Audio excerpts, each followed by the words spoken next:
सोचा कि मेरा बेटा जन्म होगा तो मैं अपने बेटे का नाम हो किसके जन्म होने वाला था तो वो खोज करने गया कि मेरा बेटा होगा तो मैं ऐसा नाम रखूंगा दुनिया में किसी का नाम नहीं होना चाहिए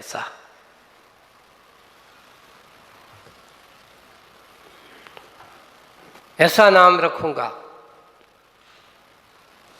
तो किसी का नाम ऐसा नहीं होना चाहिए। आखिर वो है नाम की खोज में निकला कहां पर? संसार के बाजार में। चलते चलते पहुंचता है कहीं एक पड़ाव पर, बैठा था, तभी एक आदमी की उसका जीवन का अंत हो गया। सब आसन जा रही, सब यात्रा जा रही है और सब यात्रा जाते देख करके उसने पूछा कि भाई कौन है? सेठ के नगर सेठ थे, उनका मरण हो गया। क्या नाम था? बोली नाम इनका अमरचंद था। नाम क्या था? सेठ के नगर सेठ थे, बड़ी भीड़ थी, लोग बहुत सारे थे। उसको देख करके उसे आश्चर्य हुआ। आश्चर्य होकर के पूछा कि भाई कौन है? बोले कि सेठ जी हैं। नाम क्या था? बोले कि नाम तो इनका अमरचंद था। तो वो कहते नाम तो अमरचंद है, वो मर गए। बताओ बंधुओं, ध्यान रखना, नाम रखने मात्र से अमरचंद अमर होने वाला नहीं है। अपने यहां लिखा है अमर किसको कहा? देवों को अमर कहा, अमरेंद्र कहा जाता है। बोले कि ऐसा क्यों कहा? बोले इसलिए कहा जाता है उनको अमरेंद्र क्योंकि मनुष्य जितनी 1000 बार मरेगा तब वो एक बार मरता है। इसलिए बहुत समय बाद मरता तो है, मर करके भी कम मरता है, तुम्हारी तरह नहीं मरता, पर वो भी मरेगा। अगर एक सागर की आयु भी होगी, 100 में स्वर्ग कल्प की अगर लेकर के, ज्यादा से ज्यादा स्वर्ग में कितनी 33 सागर तक की आयु होगी। 10,000 वर्ष से लेकर के और 33 सागर तक की आयु किसकी है? देवों की है। जगन आयु है 10,000 वर्ष और उत्कृष्ट आयु कितनी है? देवों की 33 सागर की है। लेकिन 33 सागर बाद भी उस देव को स्वर्ग छोड़ करके कहाँ आना पड़ता है? अन्य गति में जाना ही पड़ता है। मरता तो है पर बहुत बार नहीं मरता, थोड़ी देरी से मरता है, इसलिए उसका नाम अमर कहा जाता है। तो उसने देखा ओहो ये नाम तो बड़ा विचित्र है, अमरचंद नाम तो बड़ा अमरचंद था और क्या हो गए? मर गए। आगे बढ़ा,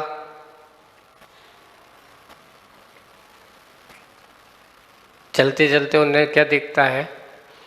एक अच्छा हट्टा कट्टा व्यक्ति है, जवान है लेकिन फटे हाल है। क्या नाम है? पूछा है भाई कौन हो? बोले कि यहीं के हैं। क्या कर रहे हो? बोले भीख मांग रहे हैं। बोले कि नाम क्या है? तो वो कहता है धनपाल, धनीराम। बताओ, नाम धनीराम है और काम क्या कर रहा है? भीख मांग रहा है। अमरचंद मरते देखे, धनीपाल क्या करते हुए थे? अब बढ़ते बढ़ते जाकर के पहुंचा एक बड़े रईस सेठ हैं, करोड़पति अरबपति, बड़ा कारोबार है। बोले कि ये कौन है? बोले सेठ जी हैं यहाँ के नगरपति, नगर सेठ हैं। नाम क्या है? बोले गरीबदास। नाम क्या है? फकीरचंद। एक जगह है तो बोले कि कचरूमल। आप देख लेना, ऐसे ऐसे नाम मिलते हैं मारवाड़ी समाज में, जाके देख लेना। अब एक हमारे यहाँ से कचौड़ी मल, ऐसे नाम भी मिलते थे। तो बोले कि ऐसा क्यों? करोड़पति हैं, अरबपति हैं, नाम क्या है? गरीबदास है, फकीरचंद है। दुनिया में बड़ी विचित्र है। उसने सोचा कि भैया भटकने से दुनिया में जितने देखोगे उतना संशय में जाओगे, इसलिए अच्छे से अच्छे घर पे चलो। और जो अच्छे आचर्षी के पास कोई जाता था, भगवान बेटे का जन्म हुआ है, कोई अच्छा सा नाम रखना है, आप कोई नाम बता दो। तो आचर्षी बड़े अच्छे से कहते थे, देखो इतने हमारे तीर्थंकर हुए हैं, है ना, इतने सारे महापुरुष हुए हैं, इतनी सारी महासतियाँ हुई हैं, उनमें से एक कोई अच्छी छांट लो जो तुम्हें पसंद हो, वो तुम्हारा उसका नाम रख दो। एक बार का एक प्रसंग है, वो गया और आचर्षी के पास। तो आचर्षी ने कहा जो तुम्हें सबसे अच्छे लगते हैं वो रख दो, जो उनसे भगवान हैं, तुम्हारे गुरु महाराज हैं, तुम्हारे ये हैं। तो वो कहता है आचर्यश्री हमें तो आप ही अच्छे लगते हैं, आज से मैं इसका नाम विद्यांश रखता हूँ। आचार्य जी बड़े मुख से हंसने लगे। उन्होंने कहा भैया तेरी मर्जी, तुझे जो करना है तू कर, मेरा काम जितना है उतना कर। और उन्होंने अपने बेटे का आचार्य से के चरणों में उसका नामकरण कर दिया। यही है बच्चों, ये सिर्फ व्यवहारिक स्थापना निक्षेप के लिए है। इस नाम के पीछे मत भागना है तो भगवान के नाम के पीछे भाग, तेरा नाम हो जाएगा। जो व्यक्ति भगवान के नाम को लेकर के काम करता हो वो कभी बदनाम नहीं होता। बदनाम वही होते हैं जो मात्र अपने नाम के लिए काम करते हैं, भगवान के नाम लेकर के ना काम करे। इसलिए अपना नाम लेना है, अपना नाम करना है। तो अपने यहाँ लिखा है कि यशस कीर्ति नाम कर्म का उदय कैसे बंद होता है। तो जिसने भगवान की पूजा किया हो, जिसने ऐश्वर्य की प्राप्ति करना हो तो भगवान की पूजा करो, और अपने जीवन को धनवान बनाना हो तो हमेशा दान पूजा करते रहो। जो व्यक्ति दान पूजा से विमुख होता है उसके जीवन में कभी ऐश्वर्य नहीं होता और हमेशा दरिद्रता उसके आसपास घूमती रहती है।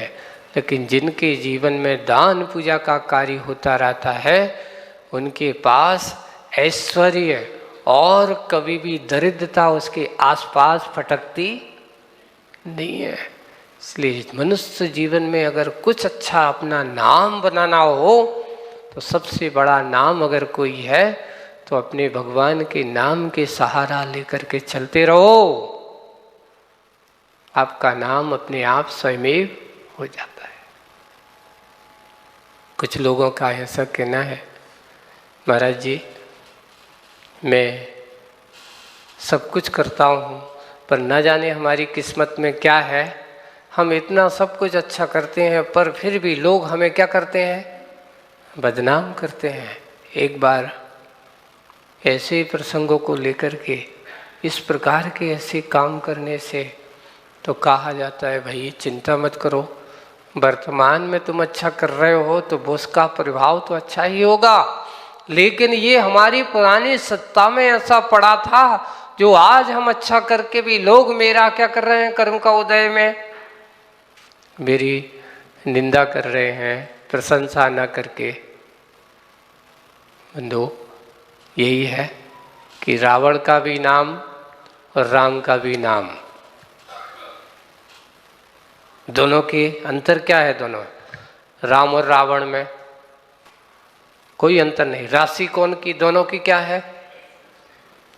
राम की भी राशि तुला थी और रावण की राशि भी तुला थी। दोनों की राशि एक है पर एक ऐश्वर्यवान, हर कोई काम करने के पहले राम का नाम, है ना। और अगर ऐसे समय पर कोई रावण का नाम ले दे तो ऐसे समय पर ऐसे नाम नहीं लेते, उनका नाम लेना पसंद नहीं करते। देखिए, एक वही नाम है जिनको लोग बहुमान सम्मान के साथ लिया करते हैं, और एक वो नाम है कि अच्छे सोते में भी अगर कोई ले दे तो उसे कहते बेटा चुप बैठ, ऐसे लोगों का नाम नहीं लेते, नाम से नहीं है। अब एक और देखो, अपने यहाँ लिखा है कृष्ण और कंस दोनों की राशि भी एक ही थी, राम और रावण की राशि भी एक ही थी, मारीची और महावीर की राशि भी एक ही थी, पर अंतर कितना था? बहुत अंतर था। हम उस अंतर को समझने की कोशिश करना, यही है। भगवान आपका नाम भी हो सकता है, मेरा नाम भी है, कभी कभार आपके भगवान के नाम से आपका नाम भी मिल सकता है, लेकिन भगवान आपके काम में और मेरे काम में बहुत अंतर है। बस यही चाहता हूँ कि मेरा नाम भी आपके काम जैसा बन जाए, मैं भी जल्दी से जल्दी इस संसार से पार होने की कार्य करें। हम भी आप जैसा बनना चाहते हैं, इसलिए पर घर फिरत बहुत दिन बीते, नाम अनेक धराए हम तो कबऊ न निज घर। अब मैं बाहर के घर की ओर नहीं, अपने अंतरंग के घर की ओर आना चाहता हूँ। ये अनुष्ठान, ये भक्ति, ये पूजन हमारे करने का उद्देश्य क्या है? बाहर की यात्रा को विराम देकर के अंतरंग की यात्रा करने का नाम अनुष्ठान है, ये पूजन है, ये विधान है। बस उस यात्रा को हम करते करते करते करते प्रसंग बस आज आपके नाम लेते हुए अपना काम कर रहे हैं। हम इस यात्रा पर चलते चले जाएं। एक और काम करना है, क्योंकि जीवन का कोई भरोसा नहीं है। कई व्यक्ति के पास बहुत सारे संकेत आ चुके हैं, बहुत सारे लोगों के पास संकेत मिल चुके हैं कि भाई धीरे धीरे धीरे तेरा समय व्यतीत हो रहा है, अब जाग जा, अब समझ जा। लेकिन हम उन संकेतों को समझने की कोशिश नहीं करते। कैसा? एक हम लोगों के सामने एक बहुत अच्छे बुजुर्ग बाबा आते थे और वो एक अच्छी कविता सुनाते थे। और वो कविता क्या थी, और उनमें कविता के भाव समझा रहा हूँ मैं आपको। अब कविता तो पूरी उन जैसी नहीं सुना सकते, पर उनकी एक पंक्ति थी, वो आकर के भजन सुनाते थे। तो ऊपर से आया है तार, अब घर खाली करो, है ना? ऊपर से आया है तार, अब घर खाली करो। बोले कि अच्छा, बोले कि क्यों, कौन सा तार भेजा आपके लिए? देख, सबसे पहले मैंने तेरे लिए पहला संकेत भेजा, तेरे काले काले बालों को क्या कर दिया? सफेद कर दिया। पर तूने मेरे संकेत को झूठा कर दिया। क्या करवा दिया? और अच्छे से डाई करा के मेरे संकेत को तूने छुपा दिया। पहला संकेत नहीं माना। फिर दूसरा कहा कि देख, अब तेरी आंखों से दिखना कम कर दिया। तो तूने क्या किया? डॉक्टर के पास गया, चश्मा लगा के आ गया। दूसरे संकेत को भी तूने नकार दिया। तीसरा संकेत दिया कि अब तेरे दांत जो बड़े अच्छे से खाने पीने में मौज से खाता था, उनको हिला हिला कर पीड़ा दे दे दे करके तुम्हारे लिए क्या कर दिया हमने? उनको निकाल दिया। कई बिल्ले लोग रहते हैं जिनके दांत बचे रहे, है ना? बिल्ले ही होते हैं, पुण्यशाली हो, कई भी हैं ऐसे गुजरते हैं, सबके सब हुए नहीं है। तो ये दांत एक ऐसी चीज है, इनकी विशेषता क्या होती है कि ये बाद में तो आते हैं और पहले चले जाते हैं, और कष्ट दे करके आते हैं और कष्ट देकर ही जाते हैं। ये कभी आराम से नहीं जाते।